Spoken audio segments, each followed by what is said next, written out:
சரியான பொருத்தங்களை தேர்வு செய். டிஎன்பிஎஸ்சி ப்ரீவியஸ் இயர் கொஸ்டின் இது. சால்வ் பண்ணிடலாமா பாஸ்? இந்த கொஸ்டின்ல பார்க்கக்கூடிய ஃபேக்சுவல் டேட்டா டிஎன்பிஎஸ்சியில் ரிப்பீட்டடாக கேட்கக்கூடியது. ஸோ வீடியோ சேவ் பண்ணி வச்சுக்கோங்க. போக்சோ சட்டம் 2012 கொண்டு வராங்க. பாலியல் குற்றங்களிலிருந்து குழந்தைகளுக்கு பாதுகாப்பு.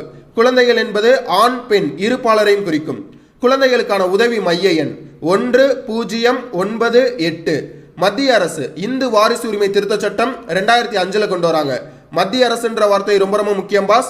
ஏன் 1989 தமிழ்நாடு மாநில அரசு இந்து வாரிசு உரிமை திருத்த சட்டம் கொண்டு வந்து பெண்களுக்கும் சொத்தில் சம உரிமைன்னு கொண்டு வந்திருப்பாங்க. 2009 கல்வி உரிமை சட்டம் கொண்டு வராங்க.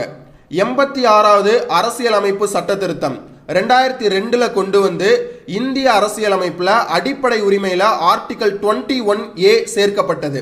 இதன் அடிப்படையில் கொண்டு வரப்பட்ட சட்டம் தான் 2009 கல்வி உரிமை சட்டம். இந்த கேள்விக்கு சரியான பதில் ஆப்ஷன் டி. 1, 2, 4 சரியா பொருத்தப்பட்டுள்ளது. 3 தவறாக பொருத்தியிருக்காங்க. 2005 வந்திருக்கணும். பாஸ் உங்களுக்கான கேள்வி, உப்பு சட்டங்களை மீறியதற்காக அபராதம் கட்டிய முதல் பெண்மணி யார்? கரெக்டான ஆன்சரை கமெண்ட்ல மென்ஷன் பண்ணுங்க. மறக்காம நிக்டோ IAS யூடியூப் சேனலை சப்ஸ்கிரைப் பண்ணுங்க, இன்ஸ்டாகிராம்ல ஃபாலோ பண்ணுங்க, டெலிகிராம் சேனல்ல ஜாயின் பண்ணுங்க. தேங்க்யூ.